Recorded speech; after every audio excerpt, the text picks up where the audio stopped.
Hello, everyone, and welcome to another edition of the Off Air podcast. Today, we are going to be taking a look at the entire National League South, who we think is going to be doing pretty bad in the league, who we think is going to be doing pretty good, and we're going to also be narrowing down a few more predictions for this upcoming season, looking at individuals as well. So, if you are new to the channel around here, my name is Joe.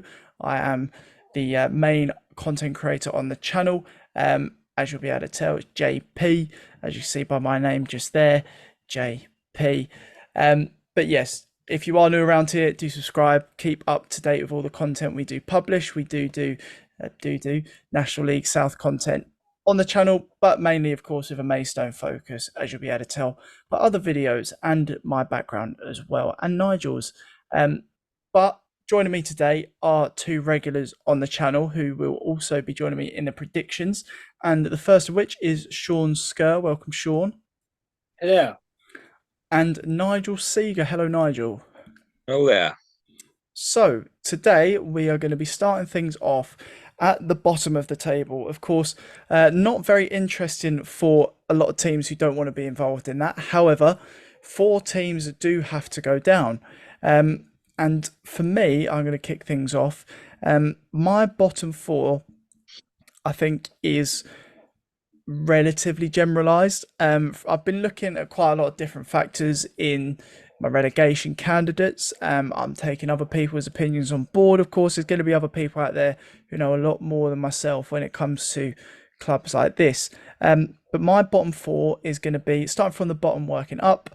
I've got Dover, I've got Slough, I've got Averley, and I've got Weymouth. For me, these teams just haven't strengthened enough. Slough, obviously, very close call last year, have lost some key players. I don't know too much about Averley, but they seem to be the weakest out of a few of the teams down there that have come up. I'm not really too sure how they strengthened their players that I've looked at. I don't really recognise them too much. Weymouth, another team who is just going to be down the bottom. There's no two ways about it, in my opinion. And then Dover, I've got right at the bottom just because so close they've come in recent years to going down.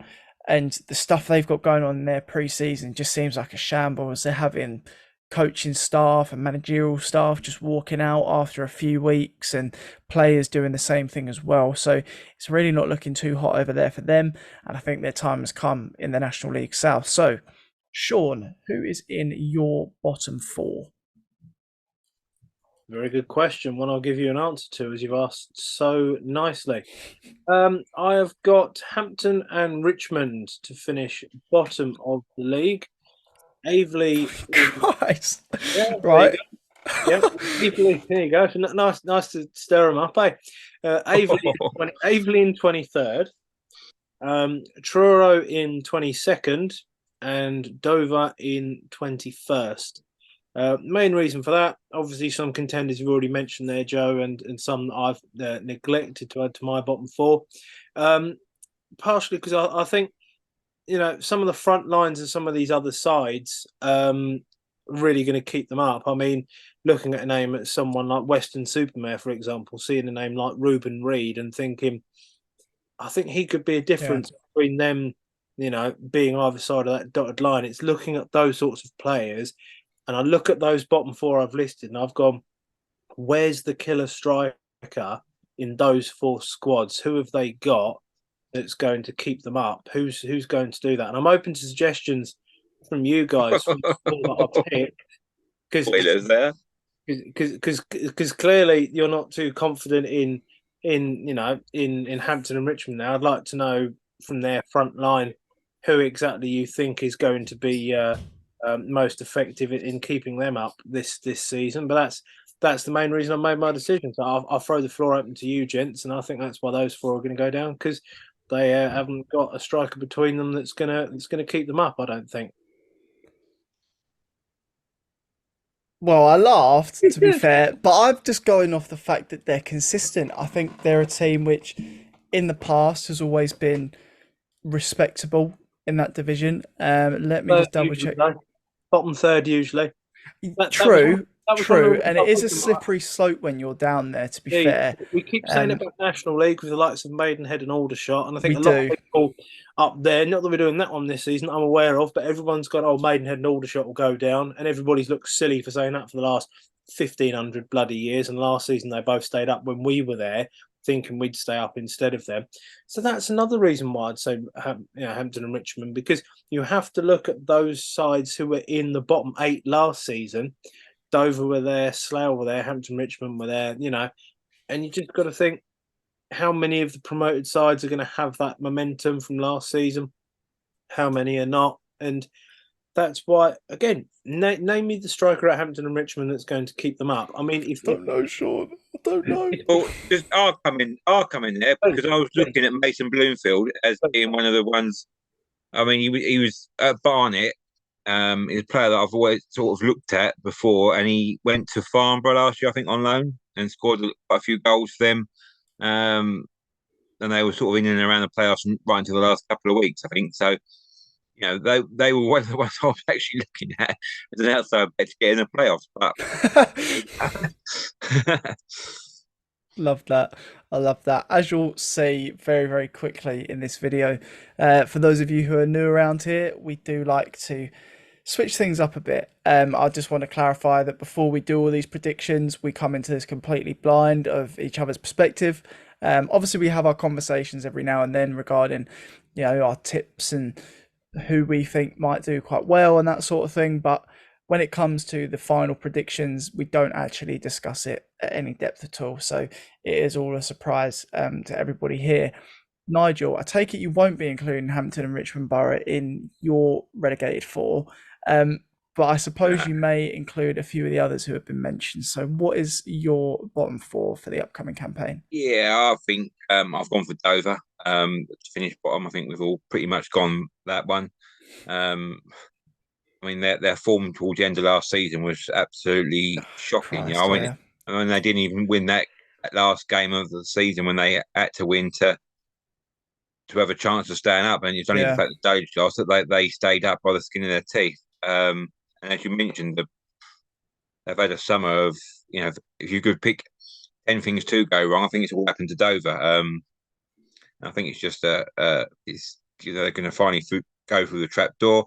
Averley, playoff winners. I know it's probably a lazy one, but I can't see looking at their squad that they've done anything. And I mean, they came out through the playoffs. I don't think they even finished second in the league. I might be wrong. I think they were sort of like third or fourth in the Ryman Prem. Bishop Stortford have won that league, a bit of a canter, but they've gone north. So I don't think they've strengthened enough. And I've gone for Western Supermare, another team that's new to the league. I know you mentioned Ruben Reed, but I don't. Looking around the squads and the signings they've made, I don't think they've really done enough to improve. And Taunton, I've gone for Taunton again, another one that were down there, second season syndrome. And I don't think you can. The impact of Torquay and Yeovil coming down from the National League to the National League itself, there were all those players that would have been the top end of that pool of players. The best ones like Bradley Ash at Torquay and, Yeovil as well, got the best players of the local area from the local area. So I think for that reason that Taunton and Western Supermare may feel the impact of that because, as I say, Western Supermare are new coming back to this level, but they are new to this level. And Taunton, whereas I think Bath and Chippenham, them kind of sides, been at this level for a few years now, they know what to do to sort of maintain that status quo. So that's why I've gone for them. I think we've all got some pretty decent shouts in there. I think everybody's going to have their reasons for putting teams where they have. There goes my microphone again, but not drawing any attention to that. But yeah, I think looking at the National League South, it's going to be arguably the highest quality, most competitive National League South campaign we've seen before. Certainly going to be the toughest one I think I've ever seen. And I've been following this sort of level of football for about 7 or 8 years now. I just think you look at the caliber of teams in there, and Nigel, obviously, you mentioned about Yeovil and Torquay coming down. That's really going to detract from a lot of the teams on the west side of the country in terms of the players they're going to be able to attract. Obviously, Yeovil, Torquay aren't going to be losing players as often, aren't going to be willing to loan players out, things like that. So I think good reasons in there for sure. What we're going to go on to next is we're going to look at the teams in the playoffs. And we're going to look at the teams finishing from 7th up to 4th. Now, for me, I've gone, I think, quite standardized. I have got one outsider in there, and I know myself and Nigel have spoken about this one before. But my 7th to 4th is going to be Farnborough. I'm going to have Worthing. I'm going to have Chelmsford, and I'm going to have Dartford.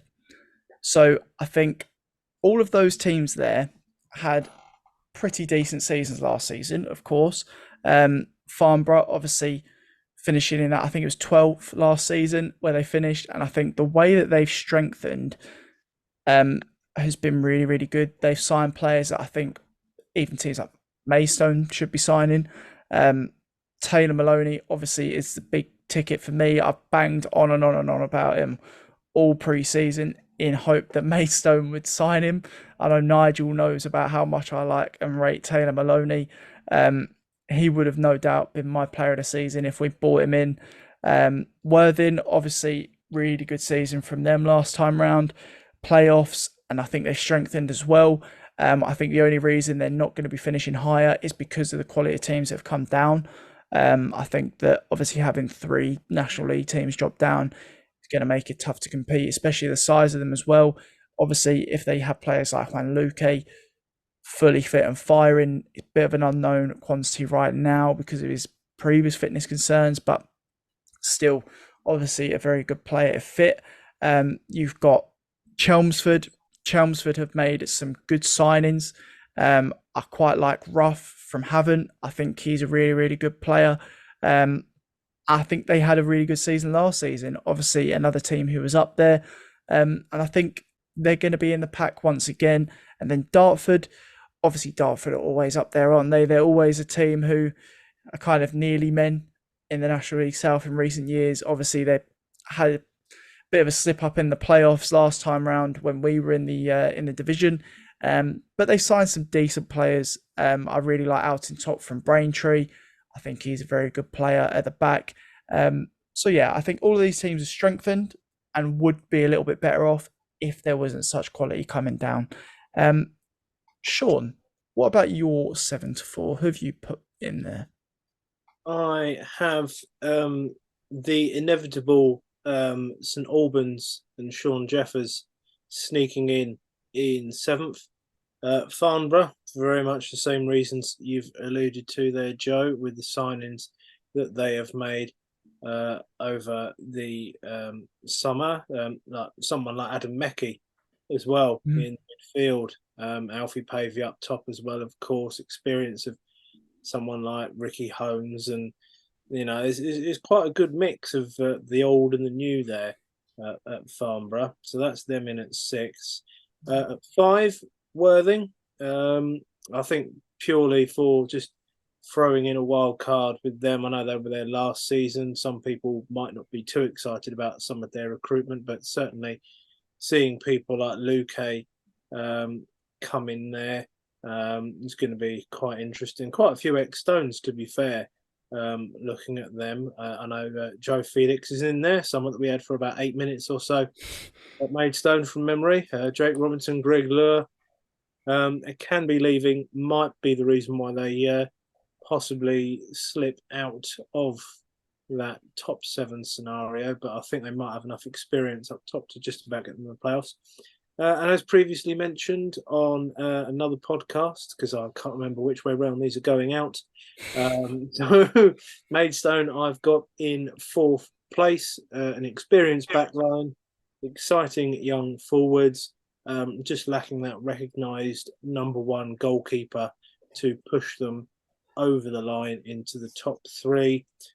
Honourable mentions for Eastbourne, Braintree and Havant, who I think will just miss out on the playoffs this season, not for the want of trying, because a lot of their recruitment's been good. Braintree have obviously lost a few as well, but their turnover is always exceptionally high and you can throw a dart out at them, and you'll end up finding where they are because they're either bottom or top, there or thereabouts. I don't know many that tipped them to the playoffs last season, but like you mentioned, out in top there, one of the key reasons for them having a good run last season. So that's my 10-4, I guess, rather than 7-4. Yeah, I think a couple of my honourable mentions in there as well. Eastbourne and St Albans, I think they'll have good seasons. Wouldn't surprise me if they found their way into the playoffs. So yeah, we've got pretty similar 7-4 there, Sean. Obviously, a few positional changes and things like that. But Nigel, who have you got in your playoff spot 7-4? Yeah, slightly different. I mentioned the honourable mentions first, pretty much the same as what you did, but I was, Sean tipped them to finish bottom of the league. I think he said Hampton and Richmond. um, I think they did a lot of their business earlier. I mean, Mason Bloomfield's a player that I do like. I think they still got Jake Gray in there as well, another player that I certainly mentioned. I think in the group chat about the to have a look at as a one to watch sort of player.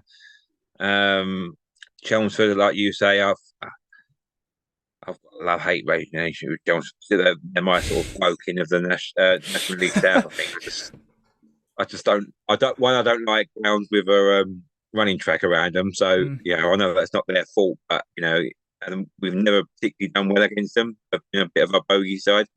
I know we actually won the league against them last time in the National League South. Before that, our record against them was pretty shocking from memory. So any reason to not put them in there is one I'll always look for. But I have gone for Worthing in 7th, similar to the reasons that you've all said. I just think they've got, they're the team in there that I know I said about Taunton with their second season syndrome, but I think Worthing are the sort of like us and Dorking, they're the team that are on the upward trajectory. They've got momentum behind them. They've got a good manager now that's been there a few years.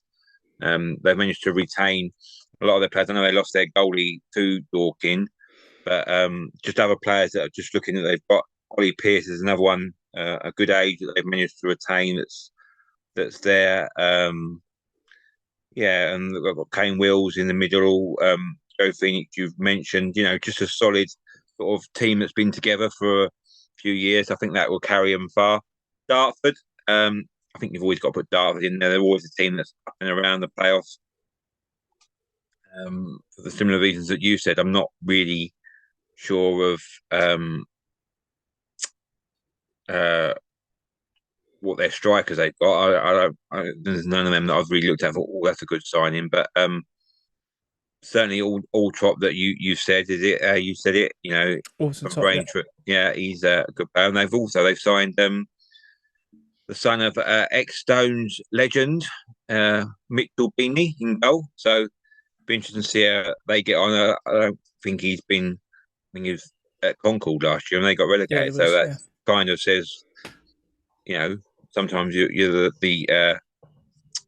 you're following your father's footsteps, but not quite sort of thing. So I'm sure he'll be somebody that the Maidstone fans will latch on to. 5th place, I've gone to Eastbourne. They've, I know they've got rid of a lot of their players. It's difficult with they've them. signed a lot of players. They have signed a lot of players, and obviously they've got ex-Stones in Paxman and Alex Finney, and they're not exactly players that they're gamble players again. But I think Jack had a good time out last season. I mean, he went on loan to Worthing towards the back end of the season, but he couldn't sort of establish himself back in the Ebbsfleet team. And Finney again at Ebbsfleet, but injured.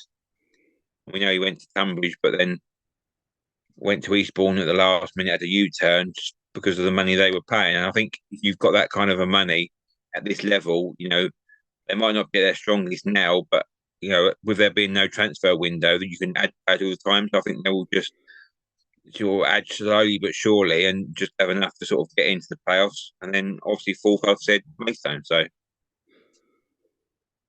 I think just going on the Maidstone, I mean, I don't know if I've mentioned it, but it's just good to have a home playoff game. I think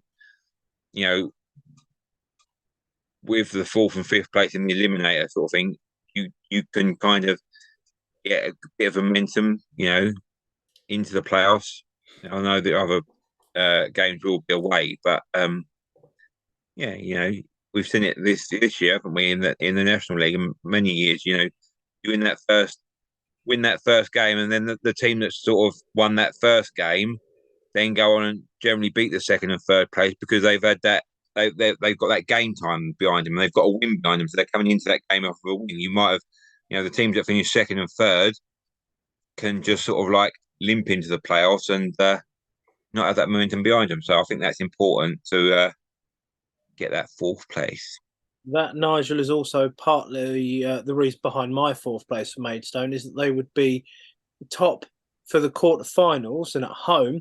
Semi-final obviously would be away to second or third, but it doesn't necessarily mean that Maidstone would be away from home in a playoff final, because if, say, fourth and fifth both beat second and third, Exactly that, yeah. We are fourth, we are finishing above fifth, therefore we have the home advantage for the playoff final. So I just feel like there will be a bit of an ebb and flow, home away, home for the playoff run. I mean, ideally we'd finish in the top three, and obviously keenly aware that from the other podcast we've recorded, Joe has obviously got Maidstone in third and a semi-final berth advantage there. But again, that would be similar if second place, whoever that may be, out of the two large West Country sides, not really spoiling anything, if one of those two didn't win their semi-final, then of course Maidstone would be at home for the playoff final that way round as well. So it's a lot of ifs and buts at this stage,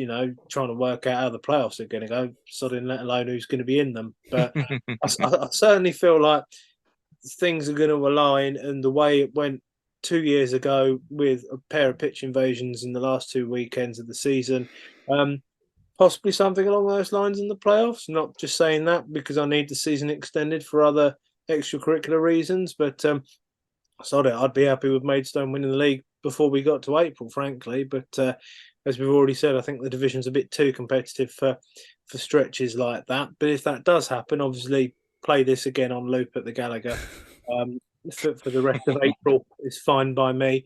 But yeah, it's going to be very intriguing to see how those playoff positions pan out in terms of who gets home advantage. But still quite likely we could get home advantage in a final. But yeah, long way to go for that. But got to be optimistic, haven't we? Got to try.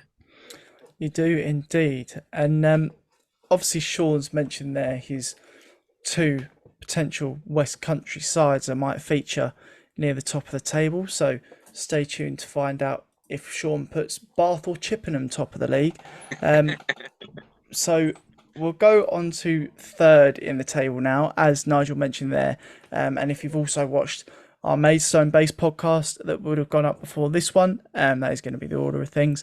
Then I put Maidstone in third. I think that does come with a bit of a caveat, as I said in that video. It's dependent on getting a decent quality first team goalkeeper in. Aside from that, I think we've got a good cohesive unit. We've done our business early, the majority of it anyway. And I think that the core of the squad obviously has remained intact over the last couple of years or so. So we've got some very good key players who I think are going to have good seasons.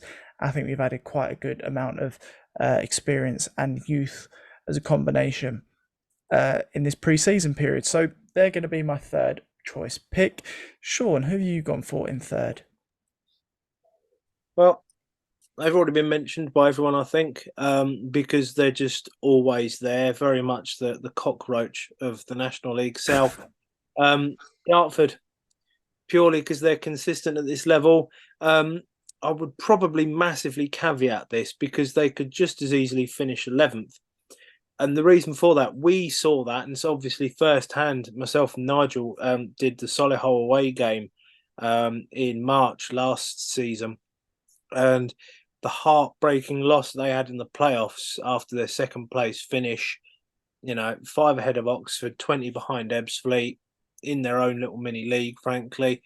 It goes one of two ways. You think that the core of the squad seems fairly similar from last season. So they've suffered that heartbreak together, but hopefully come through it stronger for their sakes.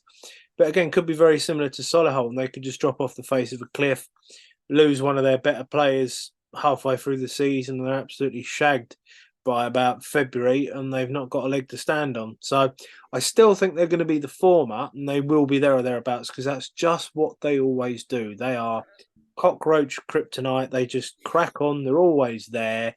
You know, the asbestos of the National League South. However often you rename it, there's still that nasty caustic stuff in there that's gonna make you choke at some point, and not necessarily themselves choking this time round. Who knows? But yeah, in a nutshell, Dartford in third because they're just always there. I hope they barricade you in the media section when we go away this season, Sean. I'll send you two buggers there instead. Then Just for context, the reason this podcast is called the Off Air Podcast is because the three of us all commentate for Maidstone United. So this is what we discuss in our time off the air, for a bit of context behind that comment there. But Sean obviously has got Dartford in third. I've got Maidstone. Nigel, are you going to be changing things up? Yeah, one that we've all mentioned, but I've gone for Farnborough. Pretty much for wow. Well, yeah, but you know the reasons that you're mentioned, I think are good reasons. You know, that spine. I mean, you had throw Sid Nelson into that mix as well. He was really highly rated at Millwall. I think he did have a season in the League Two and with Field, I believe, when they were, not when they were relegated, but when they were pretty decent in the League Two, mid-table team. He's had his injury worries. He was at Woking last year. I think he went to Welling as well, but he didn't really get much game time.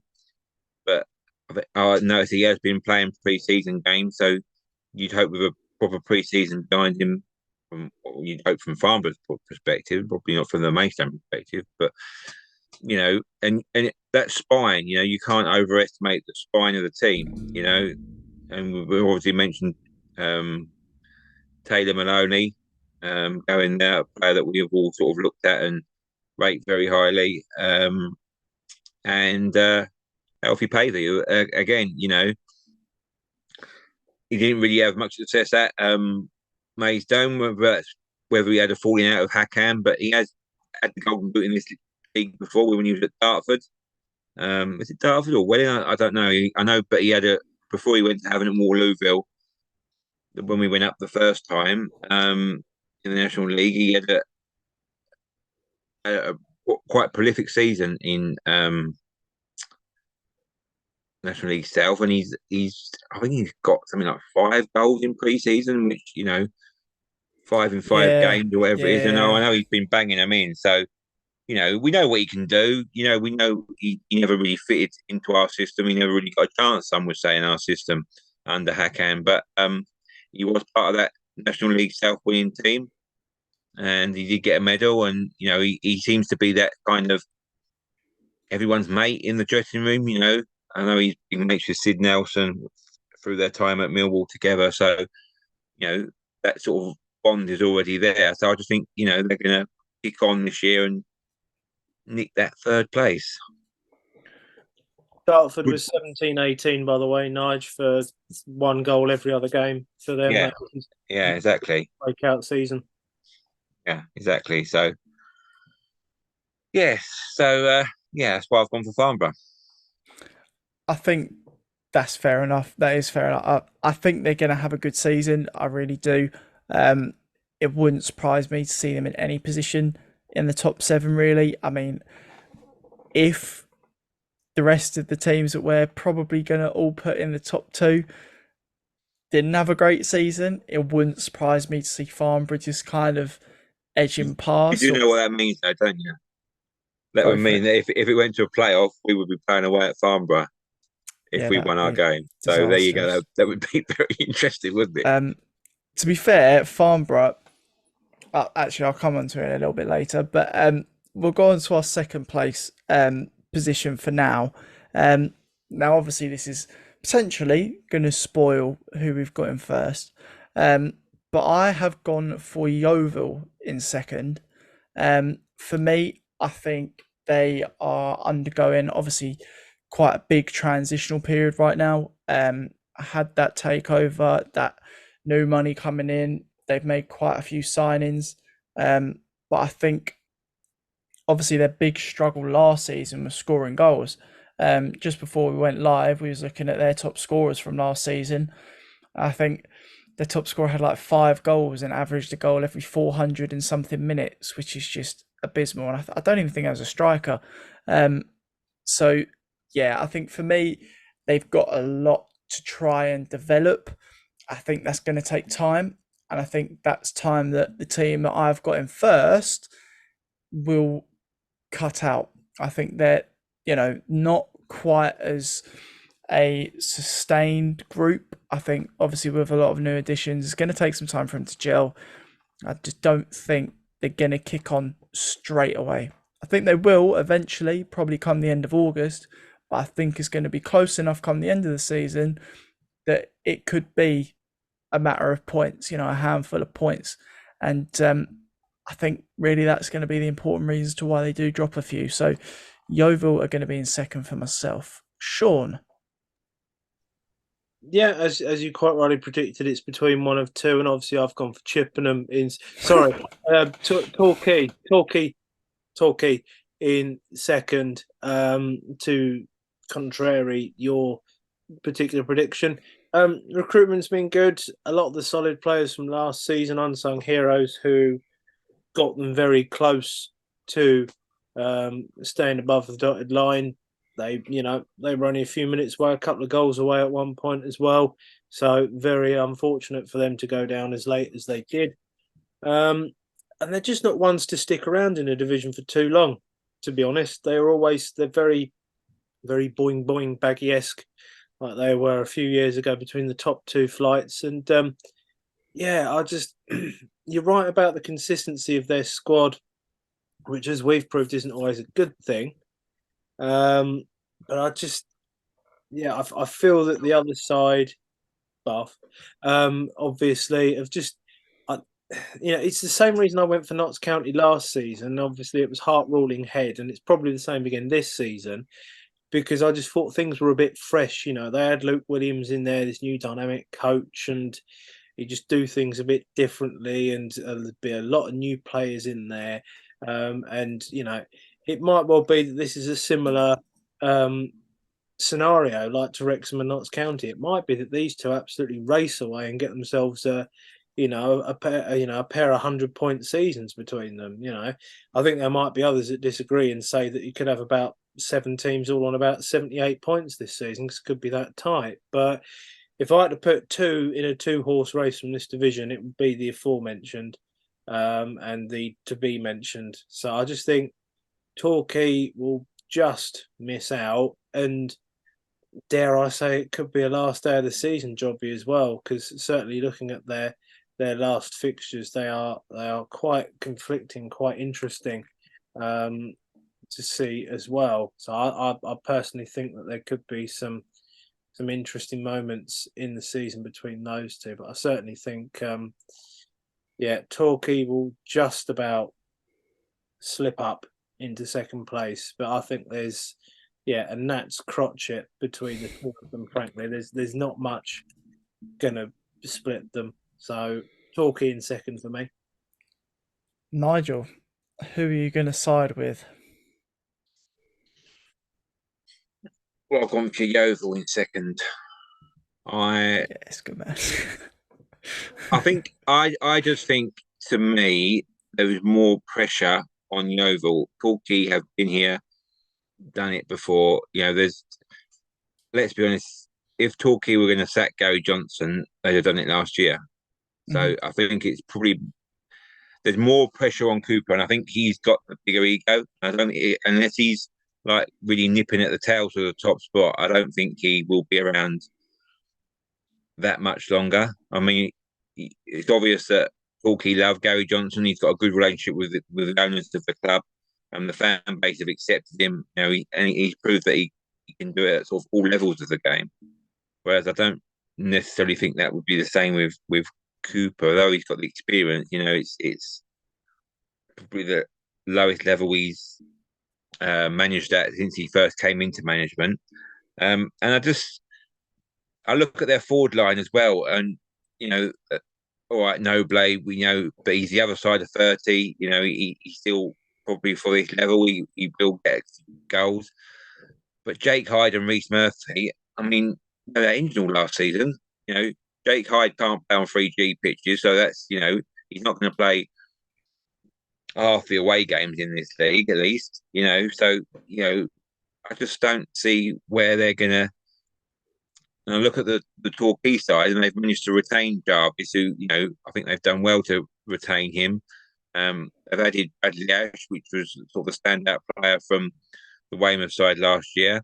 And I just think they've strengthened in the right areas. Whereas Yeovil, I think the expectation will be greater, and it will be a heavier weight for Yeovil to bear. And as I say, the fans will, Torquay fans are used to this flip flopping. They've been up, they've been at the top of the National League South. They know that you sort of got to go into a season.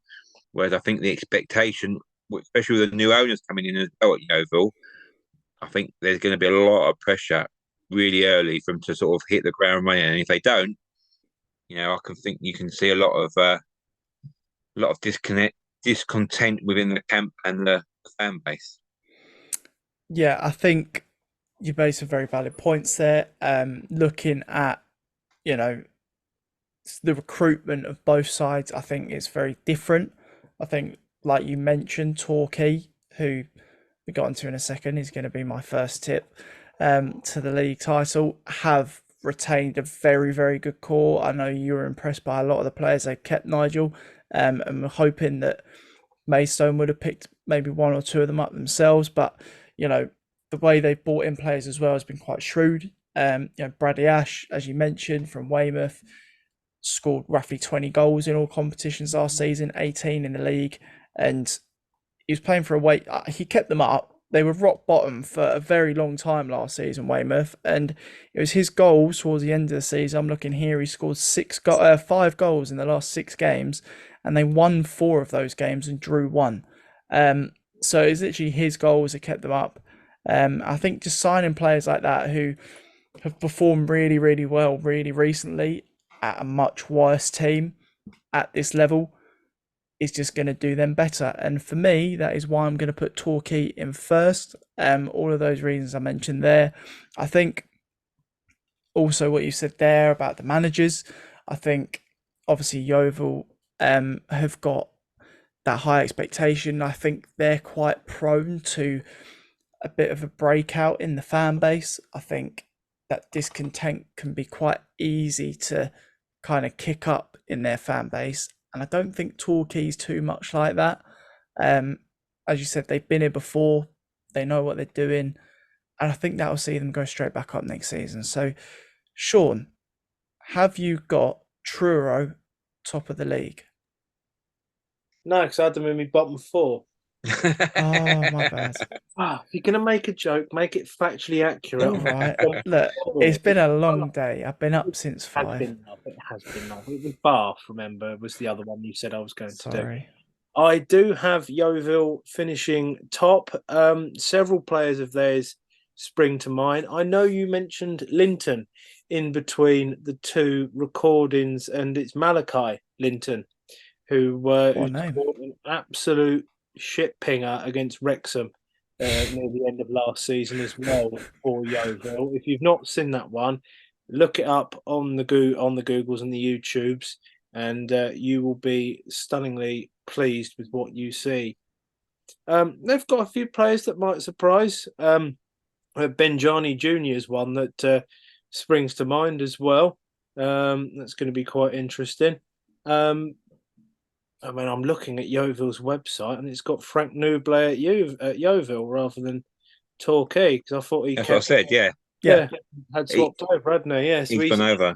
Divide exactly. So clearly, they're looking at Torquay's success from the final third of last season. I mean, relegation is not success, but in terms of the goals that he scored to almost single-handedly keep them up, they've obviously thought, well, he ain't got far to travel. He can pop over to us and hopefully get a similar sort of goal scoring record to put us in the mix.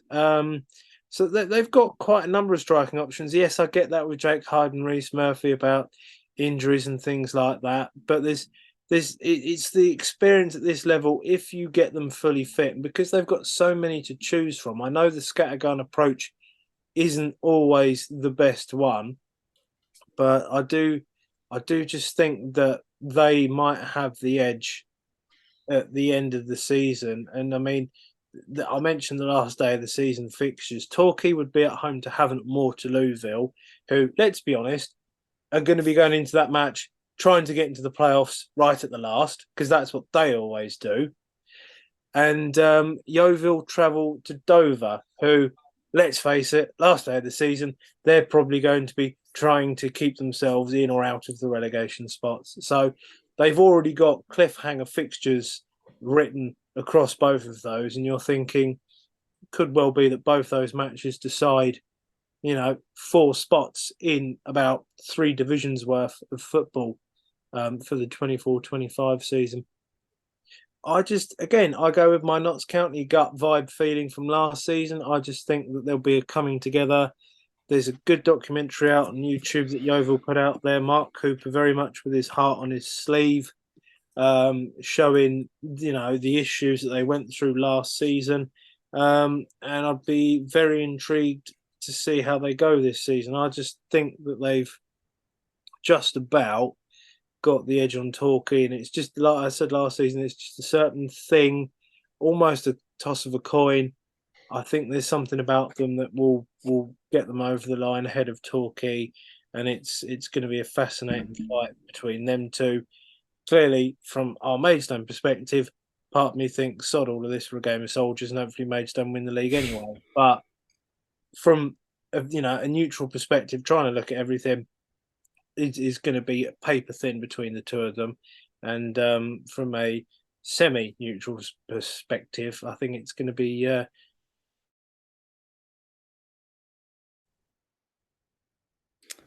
Well, Nigel, I suppose that leaves you then, mate. Yeah, well, obviously I've gone for Torquay, pretty much for the reasons that I said earlier. I think they've kept good players, and just on that as well, they've kept Halstead in goal, whereas Yeovil, of course, lost Grant Smith, who's signed for Bromley. So they haven't, got that sort of core that Torquay have got. And I rate Aaron Jarvis as a forward. I think he's gonna, be out there in the goal scoring charts. Whether they can hang on to him for the whole season, because it was rumored that it was only a option that they triggered on his contract, so that he obviously, if an offer comes in from higher above, he might be off. But again, you've got to look at Gary Johnson's scouting network. It served him well. He does seem to sort of get players in for the level. I don't really know. They made a better fist of staying up, I think, than the other teams that went down last year.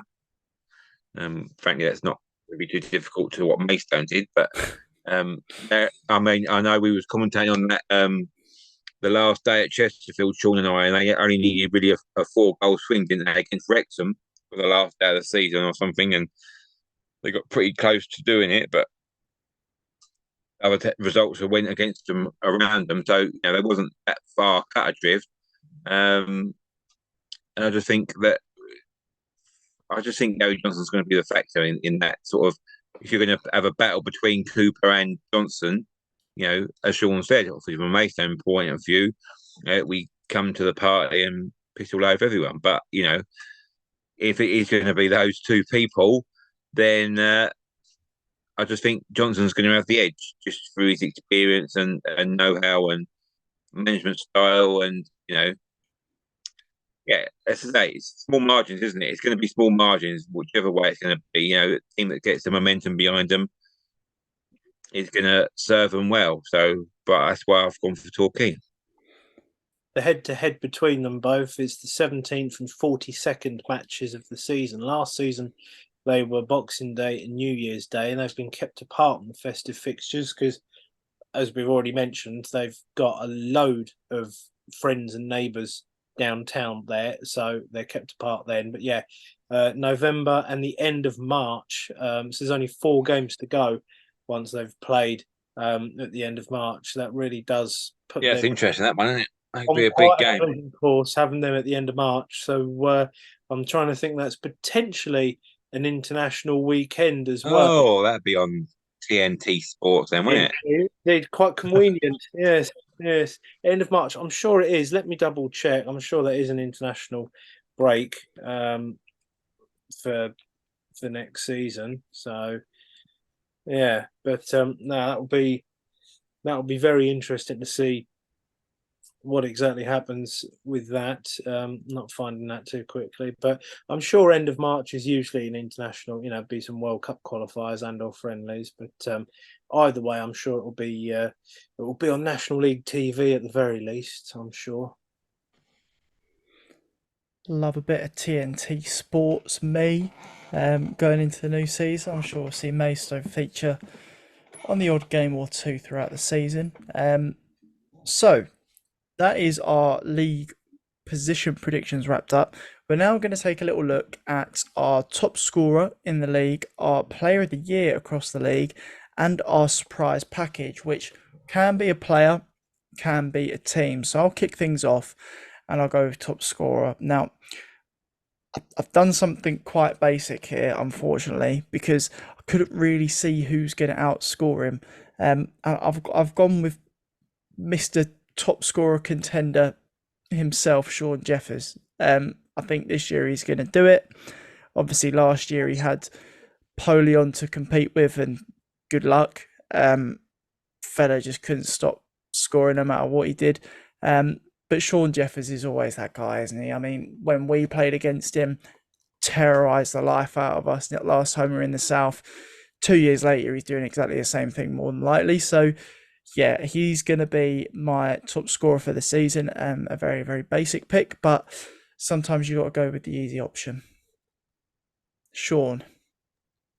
Talking of easy options, I have also got Sean Jeffers in the mix.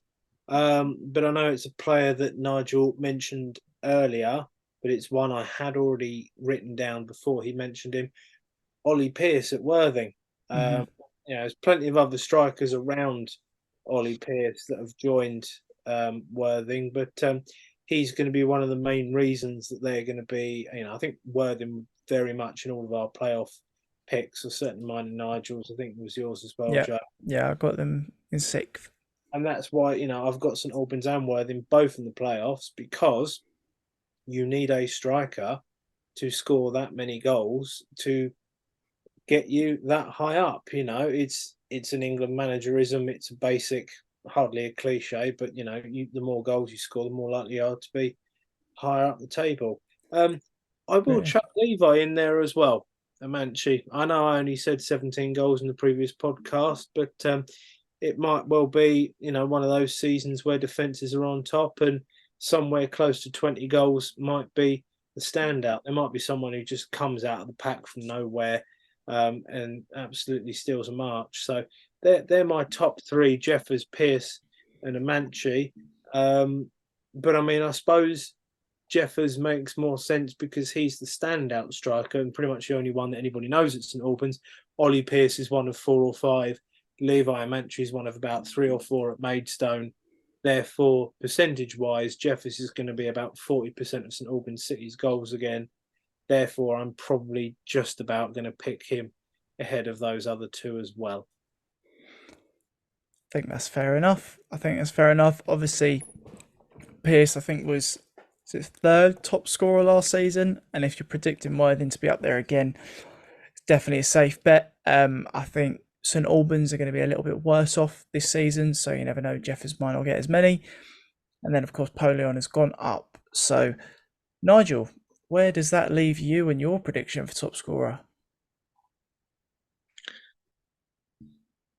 Well, I mentioned the player before. I think honourable mentions. I think if Farnborough are going to be out there, I think Alfie Pavey will get some goals. Whether it be enough to be the top scorer, I'm not so sure. But I'm going to go for Aaron Jarvis. I just think he's he just led the line so well. I mean, I'm not nobody's in a relegation scrap, but I think he got the goal. Maybe it's 1-0 down there. He was just the difference between the sides that day. I don't think there wasn't much. It was a very nervous game from what I remember, but just in the last 10 minutes, he just got his chance. And because you're looking at the stats, now you're going to prove me wrong on this one, are you? You're looking at it. Joe's trying to look it up on his net, but yeah, I just think he. I think if they keep holding him for the season, I think he's gonna he's just like a natural goal scorer. And I think they're at the top of the scoring charts. Well, three different shouts there. A few honourable mentions crossed over. I think for me, if I wasn't going to go for Jeffers, I'd probably go for Ash over with Torquay. I think, obviously, as I said earlier, great goal scorer for Weymouth last season, sorry. And obviously going to a team who is expected to do a lot better. You never know. He may end up there as well. Player of the year.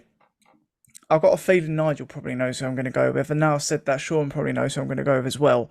I expect Farnborough to do really bloody well this season. Whether they get 7th like I predicted or above that like Nigel predicted, I think it's all going to come down to Taylor Maloney. I think the spine of the team is so important.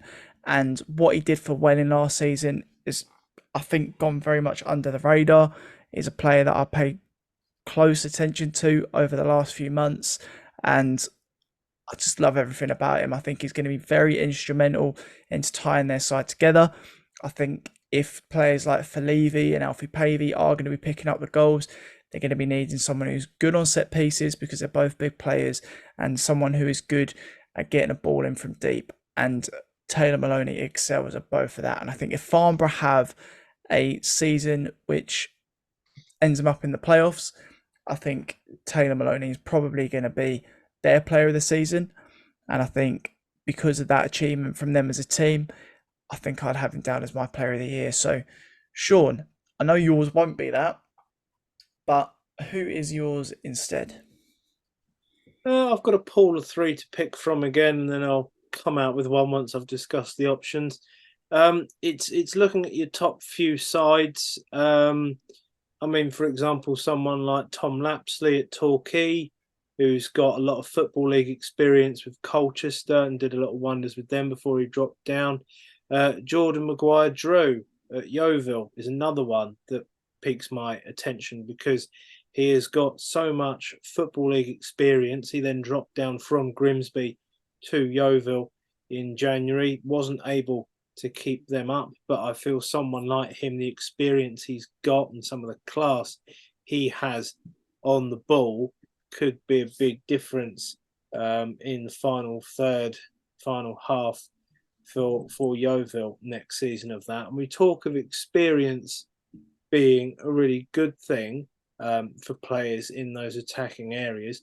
On the flip side of that, someone I've mentioned in the earlier Maidstone podcast, and Connor Kelly from Maidstone could potentially be a player of the year candidate. The way his metaphorical trumpet was being blown by the 3 of us mere moments ago, if you're double header in this and watching them back to back like any insane adult would do, then yeah, I mean, someone like Connor Kelly would be a good pick. If we think he's going to have 20 plus goal involvements from midfield, from out of nowhere, essentially. No one knew of him a month or 2 ago, and now he's the talk of the town. I would put him in there as a strong contender. I'm obviously going to have to go Jordan Maguire-Drew out of those 3 because logic dictates that the team that goes up would have the player of the season. Mm-hmm. We had it with Luque. I'm assuming Polion must have got it Yeah, last. I'm pretty sure it is. Rebs fleet. I've not looked that up, but again, I thought it was that one at Oxford, wasn't it? Zach McCreeran or McEachran. Yeah, number 20. Either way, whether it's Polion or McEachran, dead heat, neither, both, whatever. It's a side that got promoted. One of their key players got the award. So, from that, what I can read from your prediction, Joe, you're assuming that Farnborough are going to go up, because I don't see the point in giving Player of the Year to a player that's still playing in the National League South come this time next year. Yeah, I think that there's a very good chance that the playoff final is going to be between us and Farnborough. To be honest with you, that's what I'm expecting. So, yeah, whether they beat us, I'm more than happy to take the hit on Taylor Maloney not being Player of the Year, so Mason go up. But Wondered where that sentence was finishing, my love. Well done. yeah, Nigel, moving on from Sean's prediction there, who have you tipped for your Player of the Year in the National League South? Well, it was Taylor Maloney, but he just Hey, yeah, well, yeah, go but on, I Nigel. just think it's like, they obviously after they had third and fourth, didn't they? So it can't be the playoff final if them teams do finish in that them positions. Yeah. But I just think, similar to what Sean, I mean, even the three options that Sean did, it's all midfield players, isn't it? So Mm-hmm. to be the whole player of the season, you've probably got to have that all round game. You've got to have the defensive abilities and the attacking abilities and be on free kicks and basically be the heartbeat of the team. I just think I can't see anybody that sort of fills that role in any other team. I mean, Jordan Maguire is a good shout from Sean. He's been there, done it at that level, and you would imagine if Yeovil are successful in the season, then he's going to have a big part to play in that. But just looking at it, comparing players, I just think that Taylor Maloney's got everything that all the attributes that not only being successful at this level, but at the level above as well. He's got the Football League experience as well. He had a season at Newport County. So yeah, and he's local to us, isn't he? But that's not really. Calm down, Taylor. Yeah. Just calm down, mate. Just join. It don't matter. But you could do a Finny. You never know. They might run out of money at farm, but that's not happened before, is it? So, and Pavey comes back to us with the prodigal son returns with a few of his mates. There you go. Anyway, that would be good. But yeah, so just looking at it as a player point of view and just as a standout player, I would go for Taylor Maloney. Well, I didn't actually expect that. I'm glad that someone agrees with me. It makes me feel a little bit less mental. My surprise package for the season is going to follow very closely on from my Player of the Year, and it is going to be Farnborough. Obviously, I said at the start, it can either be a player or it could be a team. And for me, Farnborough is just at that team, which I think they're even going to surprise me. I've put them 7th in my prediction, but it would not surprise. Well, it would surprise me to see them go higher, but wouldn't, if you know what I mean. It's just they're very underdog like. They've made some great additions to the side, and despite the high level of competition we're all expecting this season, I still think they're going to excel. I think they're going to shock a lot of people this season. So yeah, it's going to be Farnborough for me. Sean, what about yourself? I also did have Farnborough as a surprise package team for all the reasons that have been discussed. Yeah, I do think they will make the playoffs as well. They will have a much better season than they did last season. Their pre-season form has been very good. Just plucking a player out of the air, I'm not sure if we've heard of him before, but in terms of having a surprise player, is a young Spanish chap called Juan Luque.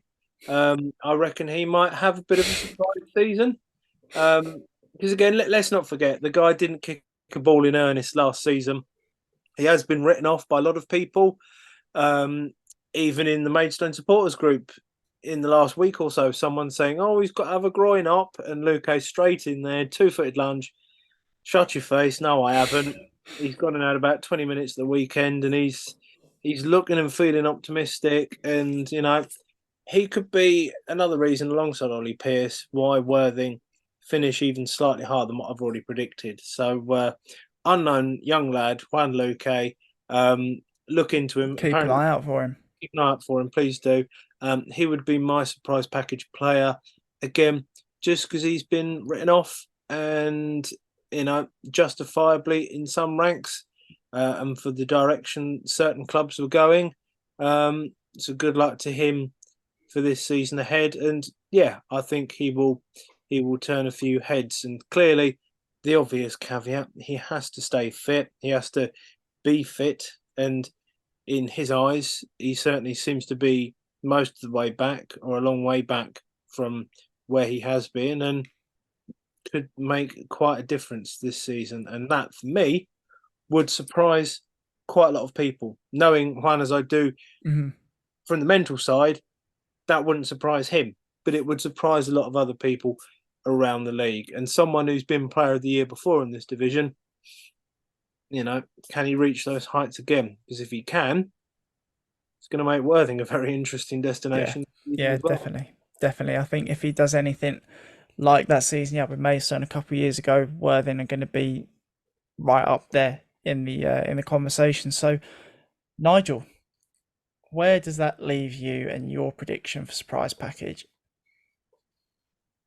Well, there is no award given out by the league for surprise package. So, in that respect, I will go for, again, a player that we've mentioned between us, Connor Kelly. I just think that he is the ultimate surprise package because no one knows anything about him. He's not just the official managers and the official fans, and we do it ourselves, don't we? When we look at the lineup, you look through the lineup and it comes down Stones Drive and you think, oh, where's the danger going to be there? And, he's not going to be on the radar, certainly for the first half of the season. And even all the people on Twitter and got these accounts that, put all the stats together, there's no stats there available for him, unless you really, really deep delve into your American stats for the college football. Fingers crossed I can get him on the podcast. Yes, exactly. So that might be you might be sort of going against the grain there. I might have to keep that one back just so we don't expose him. Drop that one at the end of the year when he goes to League Two or something.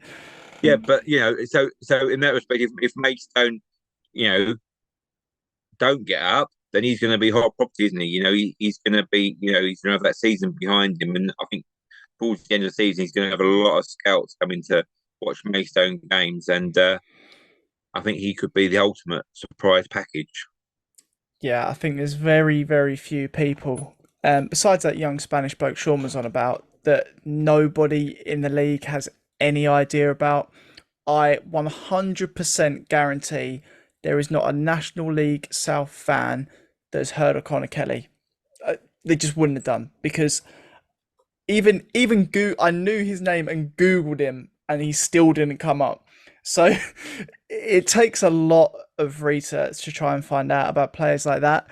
And I think even if you have a remotely decent season, you're pushing double figures goals and assists, 9-10s of each.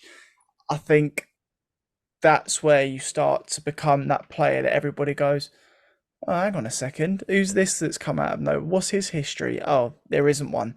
Like, it's just straight up out of the blue, and I think that is a very good shout indeed, Nigel. So again, another 3 different players, I did a team and then the others did a player as well, but 3 different options there. And like I say, that is the main reason we do this. We all have different opinions. We all have reasons behind why we choose what we choose. And that is pretty much going to sum up this National League South preview. So if you have made it this far towards the end of the podcast, please do subscribe to the channel. We're pushing 200. You never know, we may well be there by the time this comes out, fingers crossed. So I just want to say thank you to everybody for watching. Thank you to Sean and Nigel for joining me this evening, lads. You're welcome. And tune in, Stones Live, 2:40, Sean and Nigel on the air, stoneslive.com. I think you can find it. One of the two, you'll find it. Stoneslive something or other. Just find Connor Kelly on Google. Yeah, it's easier than there's about 15 different Stones Lives that come up and only like 3 of them work, but you'll find it. They'll be on there. You've got 20 minutes before kickoff to try and find them. So do tune in for that. Find it before then, because we'll talk all sorts of stuff. You want to find it before then. Don't find it before then. Sean will be waffling about Farnborough and Maguire Drews and ABBA songs and things like that. But yeah, Well, if it's Farnborough, it's money, isn't it? Eh? The winner takes it all. right. Which I will be mentioning on Saturday. Stop upsetting people as listeners. Right. Thank you everyone for watching. We'll catch you in the next one, and we'll see you in the National League South season.